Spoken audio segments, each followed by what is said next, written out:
Good morning, good afternoon, good evening, whatever the case may be. As always, today is a fantastic, it is a great day for mathematics. I'm very optimistic about today's video. Get it? Optimistic? We are talking about quadratic optimization. What is that S doing there, Australia and England? Get it out of there. We're putting the Z in, and there's nothing you can do about it. Optimization, not sation. So there. And this reminds me of optimistic quotes. So here's some right now for you to take a look at.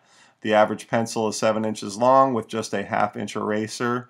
In case you thought optimism was dead, it is not dead, so we are going to study it. So there, build a bridge, get over it.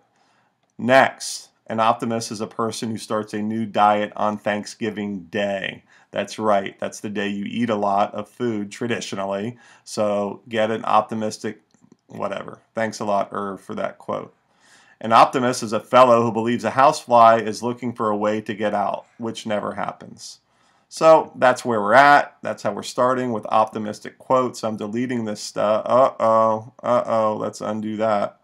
I'm deleting this stuff, and you're looking at this because you remember that we can find the x-coordinate of a vertex of a parabola by using negative b over 2a. And you better remember that x equal to negative b over 2a is the equation for our axis of symmetry of a parabola. Yes, it's an equation because the axis of symmetry is a line.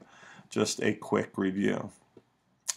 If we have a happy parabola that is concave up, then we will have a minimum value at the vertex. And if we have a sad parabola that's concave down, opens down, then we will have a maximum. And we can find the x-coordinate by using x equal to negative b over 2a. Of course, we need to be in this form. To do that, y equals ax squared plus bx plus c. Let's rock and roll, sports fans. All right, so love this problem because it emphasizes something so important. We are going to find the maximum or minimum value of the following quadratic functions and the corresponding value of x. Corresponding value of x. This is beautiful. Value of the following quadratic functions. The value of a function is the y value for a particular value of x. So whenever you're finding the value of a function, you're finding the value of y, or in many cases it's called f of x. Remember, those are interchangeable for the corresponding value of x. We'll talk more about that in a moment. First of all, are we finding a maximum or a minimum? Well, this particular quadratic has a positive coefficient of the squared term. So it is a happy parabola. It opens upwards, which means that we are going to have a minimum. We're going to find a minimum value. The maximum is impossible because it goes up infinitely. The graph does. Here we have a negative coefficient of the squared term. So we have a sad or concave down parabola, which means our vertex is going to give us a maximum value. Let's get to the scoreboard, shall we? Let us find the maximum or minimum value. Well, to find the maximum or minimum value, I'm going to use x equals negative b over 2a to find the x-coordinate. Not the maximum value or the minimum value, the x-coordinate of, in this case, the minimum value because it opens upwards. So that would be negative b is 1 over 2 times 1 or 2. So the minimum value for this quadratic occurs when x equals negative 1/2. To find it, I am going to replace x with negative 1/2 and simplify like there is no tomorrow. And if there is no tomorrow, then we will be dancing till the world ends. I'm simplifying. You better be good with fractions. 1/4, I'm going to change 1/2 to 2/4 minus 3.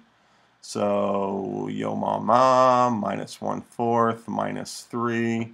So y equals negative 3 1/4. And again, this right here, this value of y is the minimum value. To find the value of a function, you have to find the value of x that you're talking about, where you want to find that function's value, and you replace it and simplify.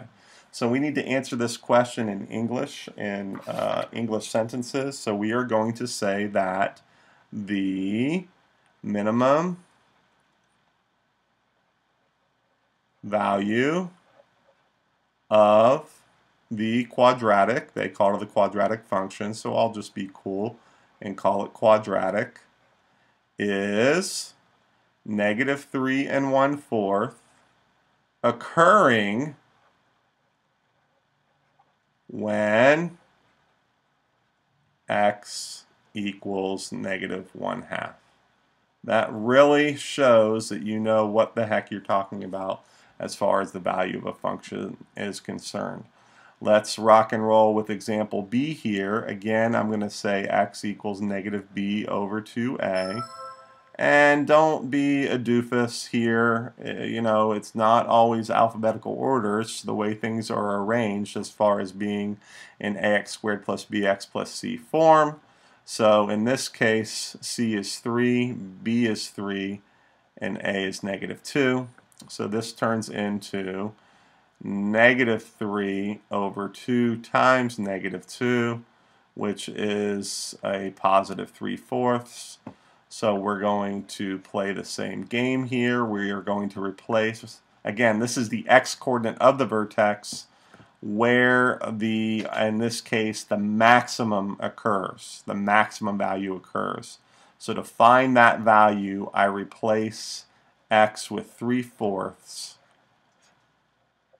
to get this party started. I'm going to simplify like a madman. You are following me because you are awesome at simplifying fractions.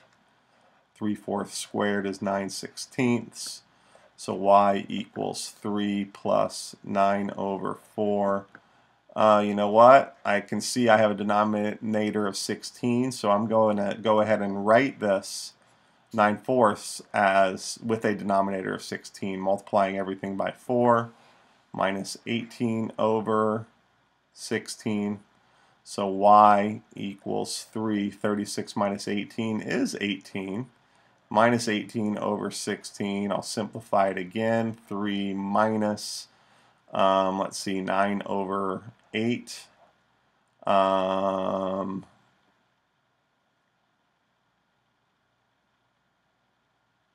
that's plus 9 over 8. I don't know why I got minus. Sorry. This is plus. This is plus. That's why I paused there. I knew something was the matter. So 36 over 16 minus 18 over 16 is positive 18 over 16. Sorry. Equals 3 plus 9/8 equals 3 plus 1 1/8 equals 4 1/8. So again, we will write out the, in this case, maximum value of, this time I'll say function, they say quadratic function, is 4 1/8 occurring when x equals 3/4. Awesome, with a capital A.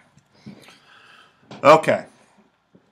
So now we will move forward to our final example, and it really wouldn't be a math book or math lesson without a gardening example, so I gotta give it to you. We're gonna go pinky on this one. A gardener has 40 meters of fencing to enclose a rectangular, so I know I'm dealing with a rectangle, garden plot, where one side is an existing brick wall.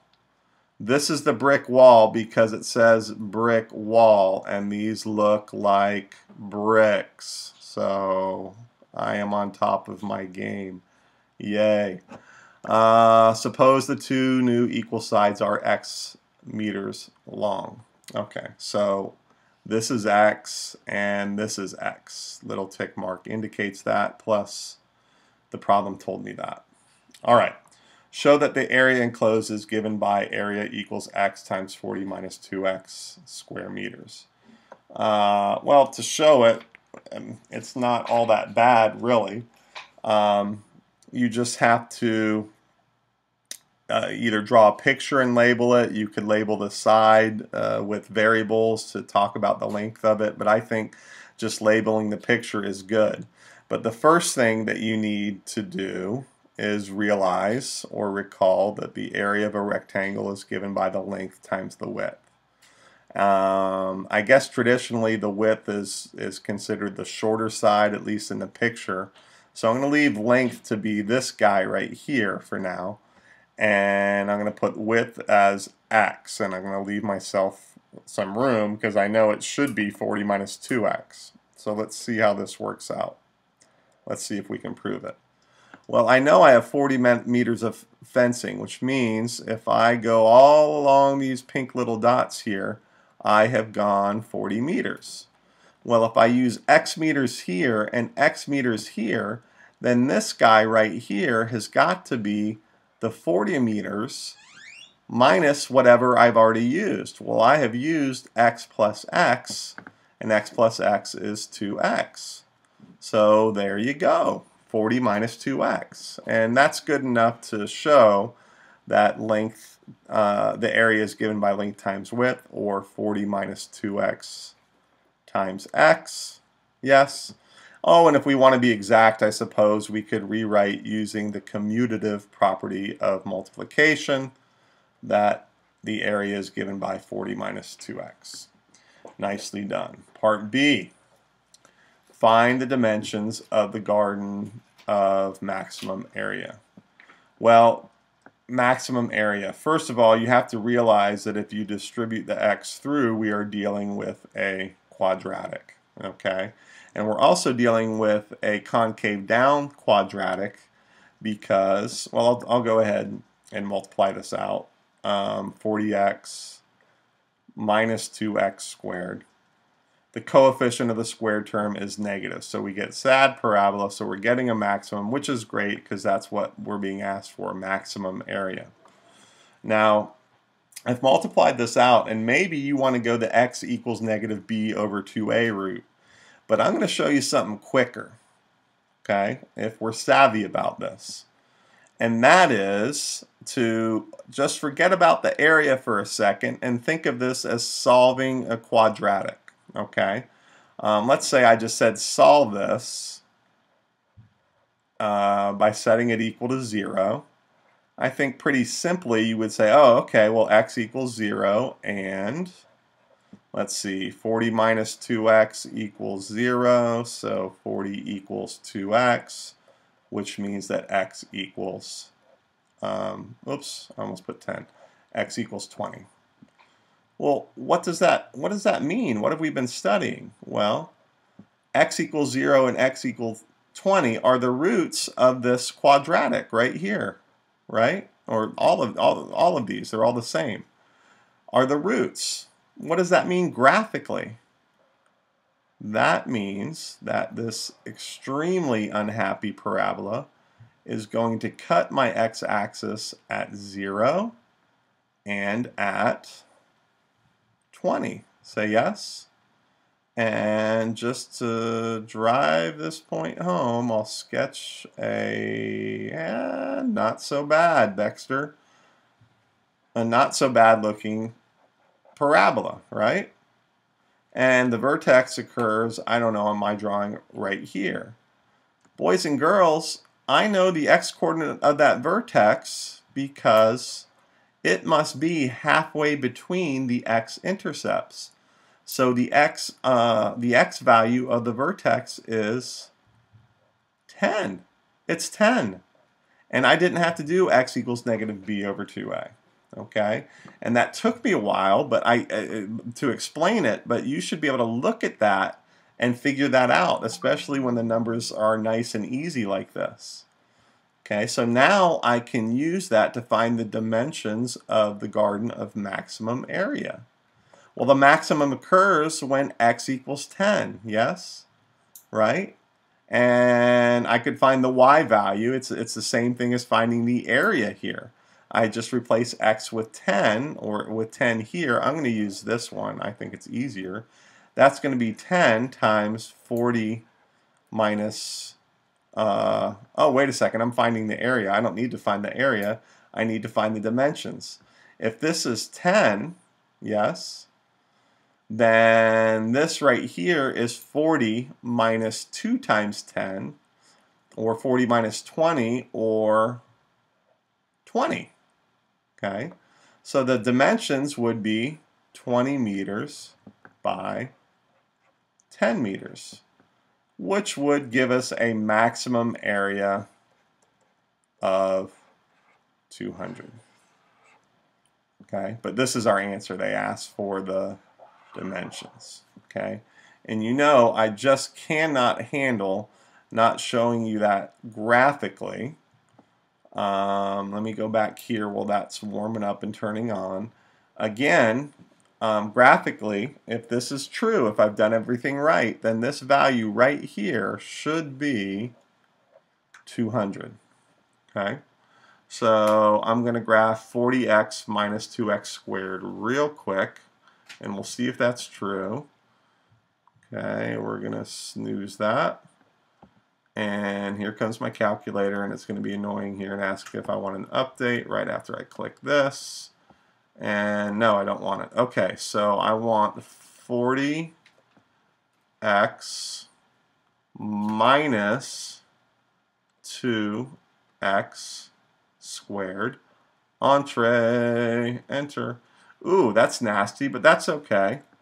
I know what I want.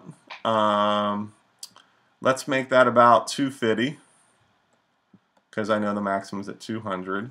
And this, remember, intersects at 20.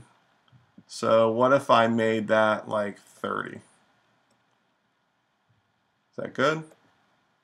Cool. And I got my nice little parabola, and then I'm going to go to menu. I want to analyze the graph, and I want to find the maximum. And it says lower bound, that's the lower x bound, so I just have to go to the left of the maximum and click, drag to the right, click, there it is, 200. So I have verified it graphically. Very cool. Hope you enjoyed it. I loved it, and we shall see you next time. Becker is out.